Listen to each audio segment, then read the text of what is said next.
안녕하십니까. 사랑플러스 건강톡톡의 국희균입니다. 인공지능, 빅데이터 등으로 대표되는 4차 산업 혁명 시대가 도래했다고들 합니다.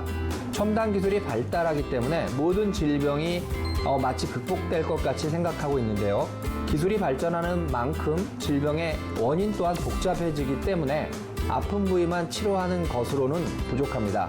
연관된 병의 원인을 함께 치료하는 통합적 치료가 절실히 요구되는 시대가 되었습니다. 오늘 사랑플러스 건강톡톡에서는 이러한 치료의 한계를 극복하고 신체 질환의 근본적인 질병을 해결할 수 있는 통합적 치료 방법에 대해서 함께 알아보는 시간을 갖도록 하겠습니다. 하나님께서 지으신 우리 몸을 더욱 건강하고 소중하게 아름다운 사명을 감당하는 건강지킴이 사랑플러스 병원 국희균 원장. 성도 여러분도 한번 내가 의사라고 생각하고 상상해 보시기 바랍니다. 48세 직장인 여성분이 찾아오셨는데 이런 환자분이 참 많습니다. 과연 이런 환자라면 어떻게 진단을 내리실까요? 아마 풍부한 경험을 가진 의료진이라도 당황스러울 수밖에 없겠습니다. 이럴 때 필요한 것이 바로 우리의 신체를 전체적으로 살피는 통합의학적 관점이라 할 수 있는데요.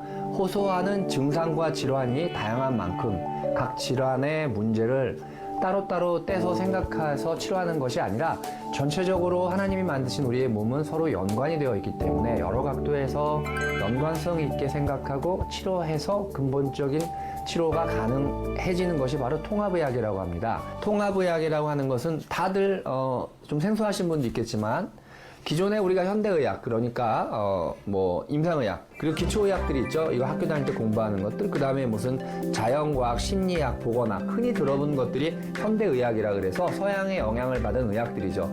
그런데 보면 우리가 침도 맞기도 하고 뜸도 뜨기도 하고 보약도 먹기도 하죠. 이런 치료도 많이 하고 있습니다. 이걸 전통의학이라고 합니다. 또 한편으로는 아로마, 허브 이런 얘기 들어보셨을 거예요. 명상, 또 손으로 하는 수기 여러 가지 요법. 그 다음에 요즘 우리 여러 가지 우리 건강기능식품 같은 것도 드시죠. 이걸 보완대체 의학이라고 그럽니다. 그래서 실제로 저희가 사는 우리 이 시대에는 여러 가지 의학들을 함께 우리가 혜택을 받고 있는데, 근데 병원에서 아파서 가면 요 가운데 현대의학 치료만 하고 있습니다. 그러니까 잘 낫지 않죠. 그래서 통합의학이라는 건 뭐냐면 현대의학을 근간으로 해서 병의 중요한 것들은 치료하지만 보완할 수 있는 의학과 전통의학을 어떻게 보면은 좀 감미해서 인간을 통합적으로 봐서 그분의 정서적인 것들, 정신적인 것들, 우리 신앙인들은 영적인 것까지 함께 생각해서 치료하는 의학 분야가 바로 통합의학이라는 것입니다. 앞서 보신 것처럼 그 환자가 신체적인, 정신적인 또한 다양한 문제를 가지고 있는 경우에 더욱 효과적 치료를 기대할 수는 없습니다. 이렇게 다양한 것들을 함께 환자가 호소하는 질환과 함께 그 문제에 국한하지 않고, 그러니까 쉽게 말씀드리면 무릎이 아파서 왔는데 무릎만 치료해서 고치어도 자꾸 재발하는 경우가 있어요. 그거는 무릎과 연관되어 있는 다른 허리라든지 발목이라든지 아니면 무릎 치료 후에 근육이 약해서 근육을 생기게 하는 것들을, 이러한 것들까지 전체적으로 봐줘서 근본적인 치료가 되게끔 해주는 것, 즉 그렇게 치료할 때는 재발이 안 되기도 하고 치료의 효과가 큰 그러한 장점이 있다고 할 수 있습니다. 여기 지금 그림을 보시면 우리의 그 각 신체와 장기들은 이렇게 여러 가지 영향을 받습니다. 환경적인 것들 이거 보시면 우리 그러니까 거미줄처럼 이렇게 유기적으로 되어 있어요. 그러니까 어떤 병이 있다 그러면 환경적인 요인도 굉장히 크죠. 예를 들어서 몸을 해치게 하는 나쁜 환경에 노출되어 있는데 그거를 치료하지 않고 계속 병원만 다니면 안 낫습니다. 그 다음에 면역이라 그래서 아무리 의사들이 봉합을 하고 수술을 하고 해도 면역성이 약한 사람들은 염증이 많이 생기게 되어 있어요. 그래서 염증도 연관이 있고, 그 다음에 잘 먹어야지 되는데 제 환자 중에서 빼짝 말라서 뼈하고 피부만 있는 환자가 현재 입원해 있는데 그 환자는 이 위장 문제를 해결해 주지 않으면 관절 척추가 좋아질 수 없습니다.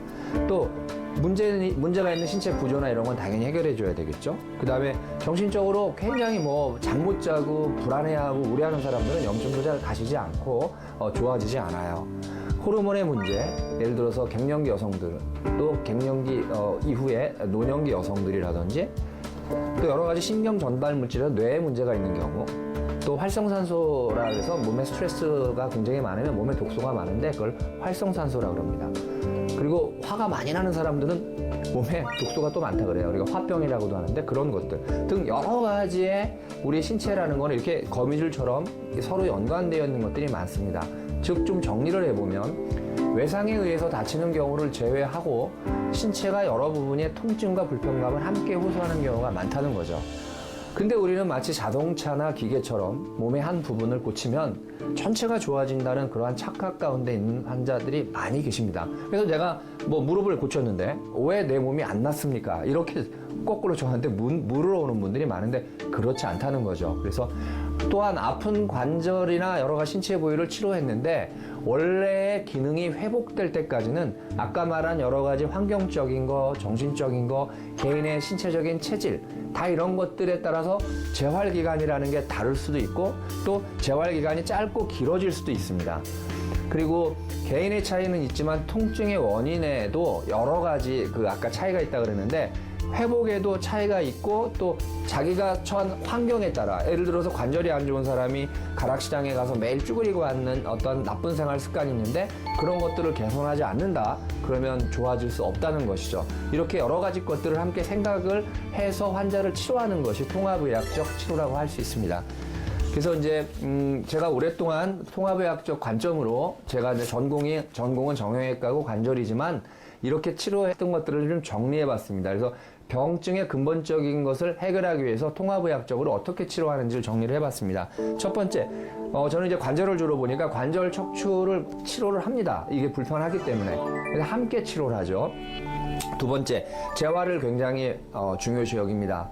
그리고 우리나라 분들은 굉장히 화가 많아요. 독소라고 좀 표현하는데 이 독소를 제거해주지 않으면 통증이 안 없어지고 두 번째는 근육이 잘 생기지 않습니다. 독소 제거를 하고 장이 튼튼하지 않은 분들이 많이 계셔서 이 미네랄 공급들을 주사로도 하고 장 치료하면서 여러 가지 영양소 공급들을 함께 하고 있습니다. 생활 습관 교정을 하고 있고요. 무엇보다 중요한 거는 저희 병원에는 채플실이라 해서 예배실과 기도실이 있는데 영적으로 굉장히 불안해하는 분들이 있어요. 가끔 보면 그런 분들은 목사님에게 의뢰를 하죠. 신앙 상담 또 기도 또 개인적으로 예배실을 통해서 본인이 하나님과 만나는 시간들을 갖도록 해주고 있고요. 최근에는 주기적 검사라 그래서 건강검진처럼 환자분들을 6개월이나 1년에 한 번씩 저희가 연락을 드려서 정기검진을 통해서 잘못된 습관이 있다면 그때그때 고쳐드리고 또 궁금한 것들을 해결해드리는 주기적 검사도 함께 하고 있습니다. 제가 통합의학적 치료를 물론 환자들을 다 해드리지만 두 분의 제 사례를 보여드릴게요. 77세 여성분인데 50년 동안 무릎이 아팠습니다. 성도 여러분 한번 생각해 보세요. 50년 동안.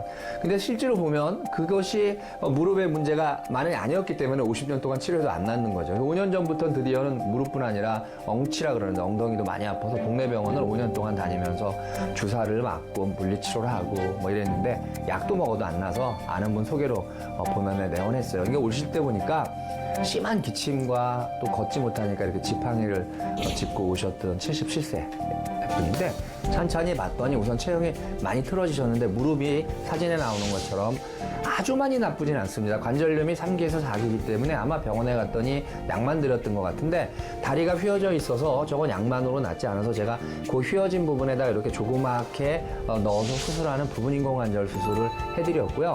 이분이 허리에 노화가 많이 와서 함께 그 치료를 할 때 허리에다가 신경 성형술이라 해서 가느다란 관을 통해서 좁아진 그 신경관에다 약을 넣는 치료를 동시에 해드렸고 재활을 해드렸습니다. 그래서 한 2달 정도 아픈 것들 또 틀어진 부분을 이렇게 잡아드리는 재활을 해드리고 2달 이후에는 깔창을 맞춰드리고 걷기를 알려드렸어요. 근데 이분을 보니까 혈관도 많이 좋지가 않아서 이상하게 그 근육이 잘 안 생겨서 아예 처음 입원할 때 기능 검사를 통해서 혈관이 안 좋은 걸 저희가 알고 혈관 치료라 해서 우리가 광양자 치료라는 거를 하고 영양 공급을 해드렸습니다. 그래서 지금은 잘 다니세요. 그래서 요즘은 평균 수명이 100세를 넘어서 120세인데 120세를 목표로 제가 열심히 운동하시라고 매번 이렇게 권면해드리고 있습니다. 두 번째는 63세 여성분인데 이분도 한 10년 전부터 오른쪽 무릎 또 7, 8년 전부터는 왼쪽 무릎이 아파서 병원을 마찬가지로 많이 다니셨는데 잘 낫질 않아서 기운이 하나도 없어요. 오실 때 보면 흐느적 몸이 그러시고 밤마다 잠을 못 자요. 수면제 없이는 못 주무시는데 무릎이 아파서 오시긴 했지만 이렇게 여쭤봤더니 발목, 허리, 목, 다리도 퉁퉁 붓고 또 뭐 귀도 잘 안 들리는 것 같아서 고막 수술도 했고 근데 이분의 직업을 여쭤봤더니 목사님 사모님이세요. 그래서 오랫동안 참 많은 분들을 상담하고 위해서 기도해 주시고 그런데 정작 당신은 저렇게 아프신 거죠. 그래서 이제 엑스레이를 보시면 이 관절염이 전체적으로 심하면 4기라 그래서 수술을 권할 텐데 이분은 한 부분만 아프셨던 거예요. 그러니까 한쪽 면만 이 무릎에서 이게 달았던 부분 퇴행성 관절염인데 문제는 이게 잘 못 걸으시거든요. 그래서 부분을 고칠 생각을 안 하셨던 겁니다. 그래서 저한테 오셨을 때 제가 양쪽에 부분 상한 부분을 걸어서 이렇게 바꿔드려서 이렇게 삽입하는 게 있습니다. 우리 치과 가면은 이 씌우듯이 그래서 한쪽 부분만 이렇게 씌우는 수술을 하고 마찬가지로 오랫동안 못 걷다 보니까 허리도 안 좋으셨는데 마취를 하고 같은 날 무릎에다 씌우고 허리는 가느다란 관으로 신경 좁아진 데다가 관에서 약을 넣어서 함께 치료를 했습니다. 그리고 한 2달 정도 병원에 그 재활치료실이 있거든요. 거기서 이렇게 틀어진 허리 또 무릎, 약해진 다리 이런 걸 튼튼하게 해드렸고요. 또 입원할 때 검사해서 봤더니 혈관이 한 5단계에서 6단계로 혈관이 많이 안 좋으셔서 혈관의 안에 노폐물을 제거하는 그런 주사 치료가 있어요. 혈관 정화 주사라고 그러는데 그것을 꽤 많이 해드렸습니다. 보통은 20번인데 한 30번 정도. 그리고 식이 조절도 해드렸고 몸의 독소 제거도 해드렸고 그래서 지금은 사역을 잘하고 계십니다. 지금까지 신체 질환의 근본적인 문제를 해결하고 치료할 수 있는 통합적 치료 방법에 대해 함께 알아보았는데요. 통합적 치료와 관련된 질문을 받아보도록 하겠습니다. 원장님, 병증 제한 없이 통합 치료가 이루어질 수 있나요? 그렇죠. 우리가 병이 뭐 여러 가지 병이 있는데 사실은 근본적인 원인이 생각하는 것보다 다양하고 다를 수 있습니다. 그래서 통합적 치료라는 것들은 어떻게 보면은 우리가 궁극적인 병의 원인을 치료하고 재발을 막는 것이 가장 중요하기 때문에 병이 뭐 이런 병이다 저런 병이다 구분해서 하고 안 하고 결정되는 것은 아니죠.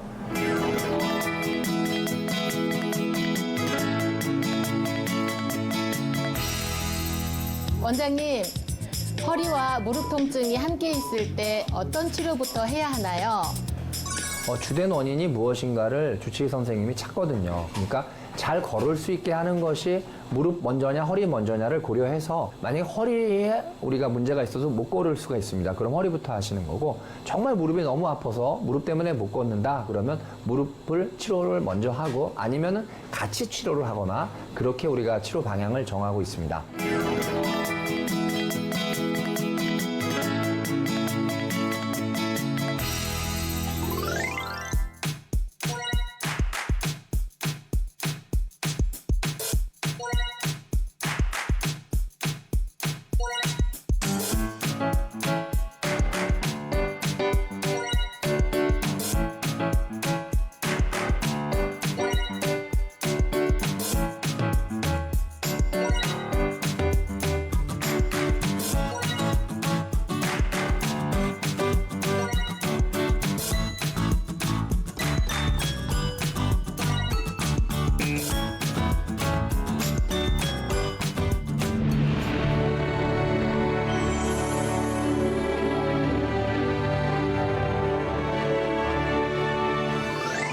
성도 여러분, 오늘 방송 잘 보셨나요? 좀 혼돈스럽기도 하시죠?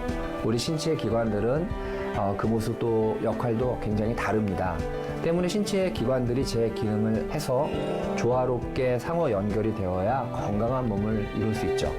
우리 역시 그리스도 안에서 한 몸으로서 각자 맡은 사명을 잘 감당할 때 하나님이 맡기신 사명을 온전히 다할 수 있습니다. 성도 여러분, 한 주간도 주님 안에서 승리하십시오.